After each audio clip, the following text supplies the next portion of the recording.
19, sí, sí, 19. Y parece que fue ayer cuando estrenábamos el primer catedroscopio y lo de la musempatía y lo de vivir catedral.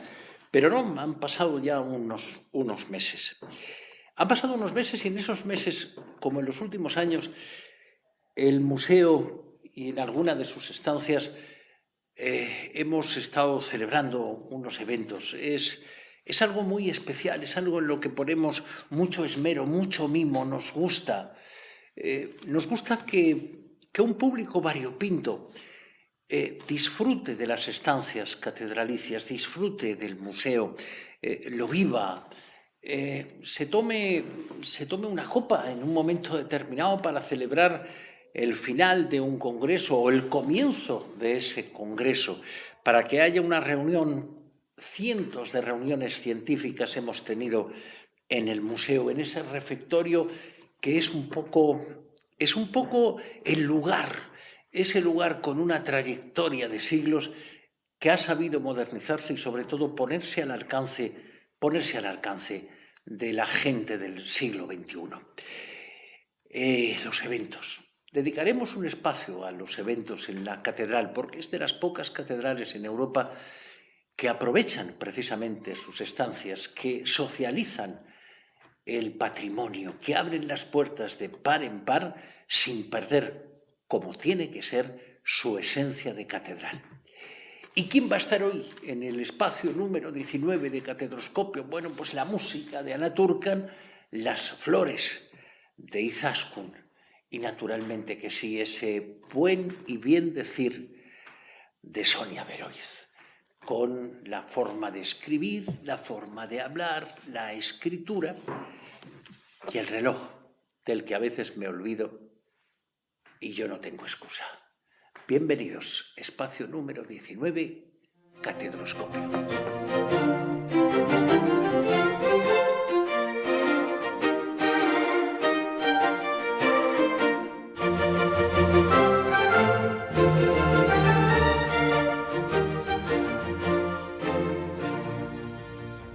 Le arrancamos la promesa. Bueno, mejor dicho, no me gusta hablar de arrancar, porque arrancar, hablando de flores, de plantas, es un verbo que no. Logramos plantar o trasplantar una promesa en el anterior catedroscopio con Izaskun, Ibáñez Izaskun. Hola, bienvenida. Ella nos prometió meternos en la catedral, meternos en el templo e ir buscando unas figuras concretas, porque esas figuras tienen también unas plantas determinadas, unas flores determinadas. Izaskun, vamos, el tema es tuyo. Nuestro realizador, don Xavi, nos pondrá las imágenes pertinentes. Vale. Pero, ¿por dónde empezamos? Comentabas que hay una que se distingue por encima de los Sí, bueno, hay una que es la pasiflora, flor de la pasión, que tiene mucha simbología. Además es una planta, es una enredadera y que tiene unas flores, la verdad, muy, muy particulares. Y bueno, os voy a explicar un poquito cada parte de la flor, ¿no? La simbología que tiene. A ver, tiene 3 estigmas del pistilo, que es la zona donde se recibe el polen, ¿no? Que, bueno, se dice que representaría a los 3 clavos con los que Cristo fue crucificado, ¿vale? Luego, alrededor de estos estigmas tiene 5 estambres. Entonces, estos 5 estambres representarían las 5 llagas que hirieron el cuerpo de Jesucristo. ¿Vale? A continuación, alrededor tiene 10 pétalos, que estos 10 pétalos representarían a 10 de los apóstoles, puesto que se dice que en el momento de la crucifixión faltaban 2 de los apóstoles, ¿vale? Y luego, alrededor de estos pétalos, la flor tiene una serie de filamentos, que estos filamentos representarían las 72 espinas de la corona de Cristo. O sea, fijaros, todas las partes de la flor están relacionadas, sí, con momentos, pues, de la pasión de Cristo. Bueno, toda esta simbología viene a través de unos misioneros que fueron a América y de ahí viene un poco el nombre. Quizás, ¿cuál es la época del año para esa planta? Pues, a ver, empieza a florecer en primavera, pero bueno, primavera, claro, primavera estamos ya, pero un poquito más avanzada. Bien. Sí. Bueno, ya tenemos una. Vamos a por la siguiente. Vale. Tenemos otra que son las plumas de Santa Teresa, ¿vale? Que es bueno, la pluma de Santa Teresa es una planta seguramente que la gente está acostumbrada a verlas porque es muy común. Y es una planta crasa, o sea, parece un cactus. Entonces, la forma de las hojas se asemeja un poco a las plumas con las que se escribía antes, con la tinta. Y entonces, bueno, pues por eso se dice en homenaje un poco a Santa Teresa de Jesús. Bonito. A esa escritora. No hay dos sin tres. Entonces, luego tenemos también los zapatitos de la Virgen, que es una planta, los zapatitos de la Virgen, bueno, es una calceolaria, ¿vale? Y ahí, bueno, se asemeja a lo que es la flor, la forma de la flor se asemeja a una pequeña Virgen rezando, pero bueno, el nombre que tiene es calceolaria, ¿vale? Y luego tenemos también las prímulas, que bueno, que es una planta también bastante común y que podemos ver en el campo muchas veces. Prímula o primavera, que se le llama también flor de San José. ¿Por qué? Pues bueno, evidentemente porque San José es en marzo y en marzo es cuando empiezan a florecer estas plantas, ¿vale?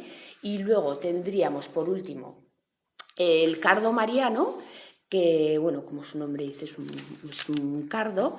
Y, a ver, esta planta es un pequeño cardo morado y luego tiene unas hojas verdes que tiene unas pequeñas manchas blancas. Entonces, estas manchas blancas lo que dicen es que representarían las gotas de leche de la Virgen que cayeron mientras amamantaba a Jesús. ¿Vale? En tu trato con la gente diario, constante, de domingo a domingo, ¿el público conoce esto que nos estás contando ahora? Sí, bueno, hay muchas... Es decir, piden el nombre de los Sí. zapatitos de la Virgen. Sí, bueno, a ver, en concreto esta igual no, pero bueno, las plumas de Santa Teresa yo creo que todo el mundo lo conoce por ese nombre, o sea, no por su nombre científico, que es muy difícil de decir, pero es así. Y las prímulas yo creo que también, que es una planta que la gente conoce también por el otro nombre, sí. Otras no, a ver. Quizás con la catedral también, claro que sí, hay cariño, hay amor. ¿La rosa sigue siendo la flor del amor? Sí, pero bueno, como te he dicho, ahora hay tanta cantidad de flores que al final cualquier flor, yo creo, ¿no?, que representa un poco el amor, ¿no? O sea, que tú cuando quieres regalar algo a alguien que quieres, pues cualquier flor es válida, pienso yo. Perfecto. Vamos a citar a Izaskun, si ella es tan amable que lo es, para una tercera ocasión, pasado el tiempo. Quizás sí sería bueno, a mí me gustaría, ya sobre el terreno, en el propio museo, en la propia catedral, hablar un poquito también de plantas, de flores, pero ya con sol, pisando el terreno, que por algo ella es ingeniera agrónoma, sabe de qué habla. Izaskun, muchísimas gracias por venir. Pues muchas gracias. Y gracias sobre todo por habernos traído ese olor a flores, ese olor a jardín, ese olor natural. Muchísimas gracias. Gracias.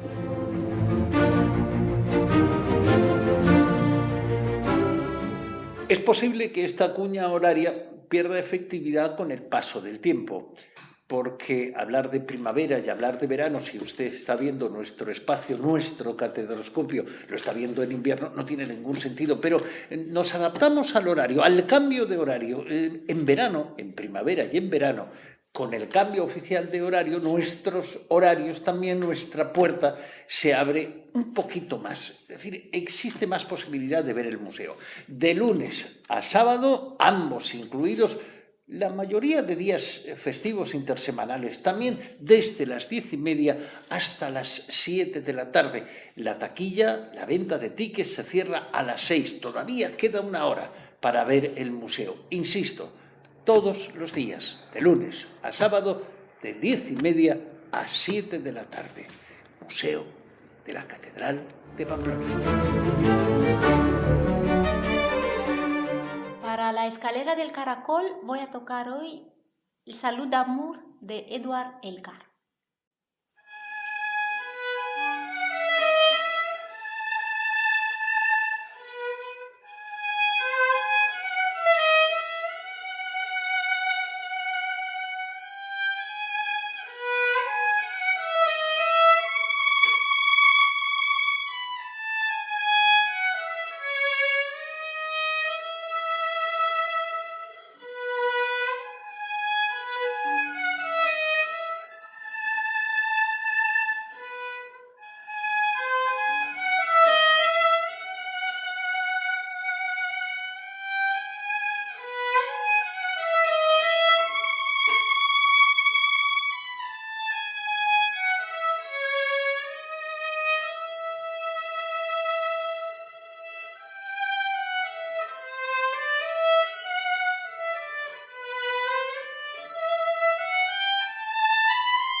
Baliteke ordu iragarki honek eraginkortasuna galtzea denbora aurrera egin ahala.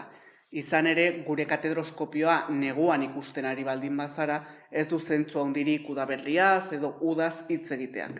Baina, hala ere, ordutegi aldaketara moldatzen gara gu ere. Eta udaberrian eta udan aldaketa ofizialarekin bat gure atea apur bat gehiago irekitzen da ere. Astelehenetik larun batera, biak barne eta aste arteko jaiegun gehienetan ere, 10:00 7:00 arte.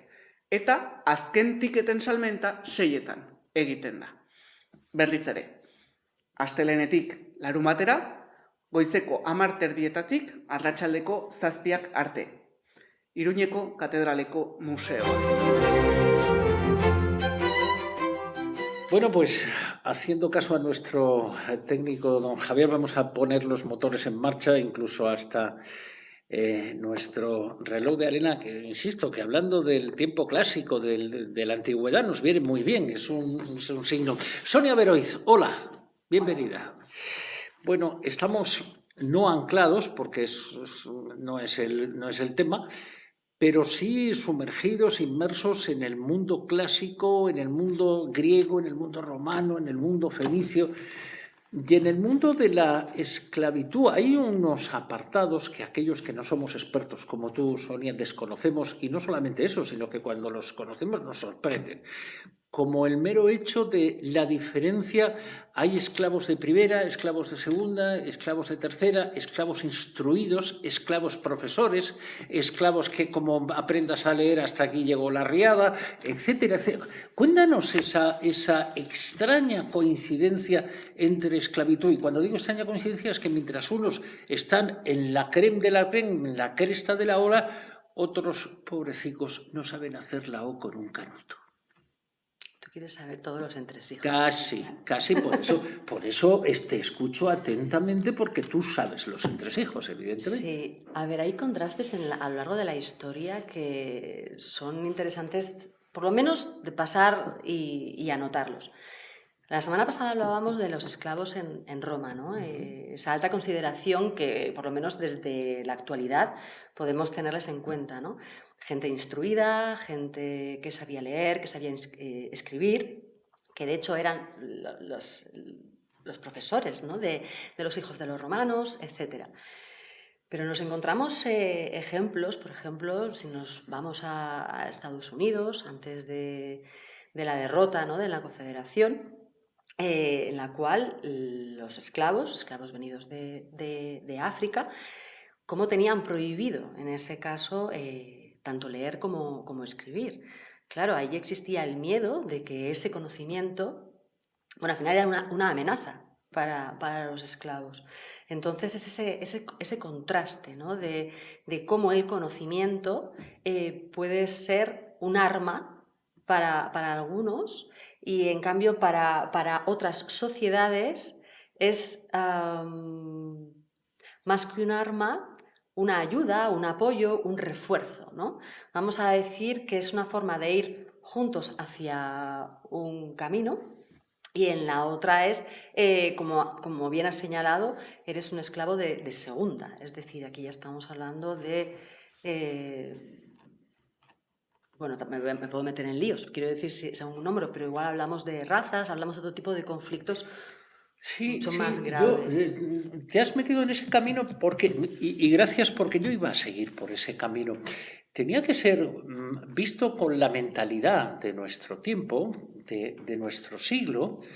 Es imposible, creo yo, meterse en la mentalidad del tiempo de los romanos, por mucha imaginación que uno tenga, no es imposible. Pero es sorprendente que el amo, el dueño, el señor, no supiese leer y era su esclavo el que sabía leer, el que incluso enseñaba a sus hijos de cara pues, a que aprendiesen.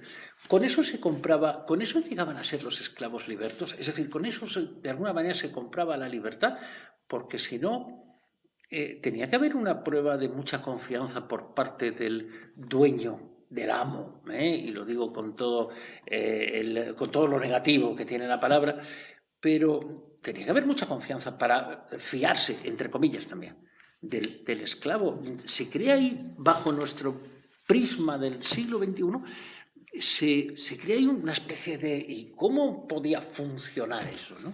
A ver, yo aquí quiero matizar que los romanos sí que llegó un momento en el que se democratizó y se sabía escribir y leer, ¿no? Pero yo creo que ahí es como ahora, por ejemplo, contratas a una persona que te lleve las cuentas, ¿no? Una contable o un contable. En ese momento creo que funcionaba, yo ahora estoy suponiendo, en vez de pagar a esa persona un sueldo, pues entonces se le tenía como esclavo, ¿no? Creo que tenía que ver mucho con esa función y quizá con el tiempo pues se habría visto pues, la función que tenía y los beneficios que aportaba. En el otro caso, bueno, aparte también estamos hablando ya del Imperio Romano, ya está asentado, ya en las zonas donde se empieza también a adquirir más conocimiento y escritura, estamos en sitios, en espacios y ubicaciones donde ya todo está más relajado. Las guerras están siempre en la periferia, ¿no? Luchando en los pueblos del extrarradio, ¿no? Entonces, creo que ese desarrollo es el que lleva también como a ese descanso, a ese relax y a vivir un poco la vida, el ocio, a poder desarrollar las profesiones, etc., ¿no? Creo que en contraste con los esclavos estadounidenses, Claro, y venimos de diferentes guerras, de la colonización. Creo que la situación quizá es diferente y por eso el enfoque tendría que ser diferente. Tendría. Y aquí yo creo que también me surge, ya para terminar, me surge otro tema que también podríamos tratar para la siguiente, que sería ese contraste entre lo que es el esclavo con luego esa aparición de la asceta, ¿no? De ese escritor asceta que se envuelve dentro de la devoción hacia la religión y cómo acabaríamos entrando en los orígenes, ¿no? de los escritos cristianos. Bueno, habrán observado ustedes, señores, que me ha debido notar Sonia lo a gusto que estaba escuchando, porque ha sido ella la que ha dicho ya para terminar. O sea, es ella, ya me parece muy bien, como tiene que ser Sonia, y además, mirando nuestro este termómetro del tiempo, bueno, pues que se había terminado. Nos quedamos aquí. La siguiente ya sabemos dónde hilvanar, dónde empezar a tejer y dónde empezar a coser. Nos queda mucho material por delante, entre otros, la propia escritura, la propia caligrafía en sí mismo, la evidencia entre lo que uno quiere escribir. Bueno, es igual. Sonia, hasta la próxima vez. Gracias. Un placer, Gonzalo. Hasta la próxima.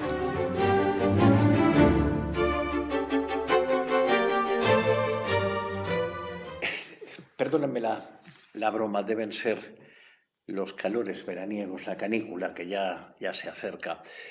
Pero, ¿saben de quién me gustaría recibir una llamada telefónica? De la fachada. Sí. De esa fachada neoclásica de la Catedral de Pamplona, la famosa fachada de Ventura Rodríguez. ¿Y por qué me gustaría recibir una llamada? Bueno, dicen que la piedra es un elemento vivo y de hecho lo es, de hecho se transforma según las estaciones, según la época del año.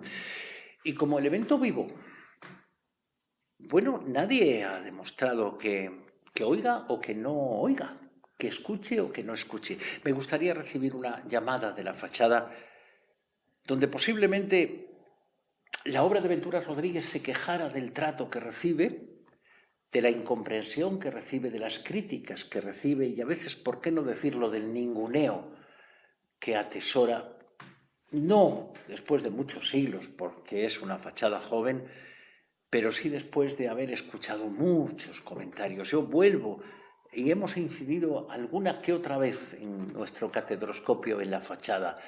Miren la fachada, sepárenla del resto del mundo, incluso del atrio, de las viviendas que hay alrededor, no, solo la fachada. Miren de frente a la fachada, merece la pena. Con el reto les dejo. Por cierto, y en el siguiente espacio les prometo decirles si la fachada me ha llamado o si no me ha llamado. La esperanza es lo último que se pierde. Gracias y hasta la semana que viene.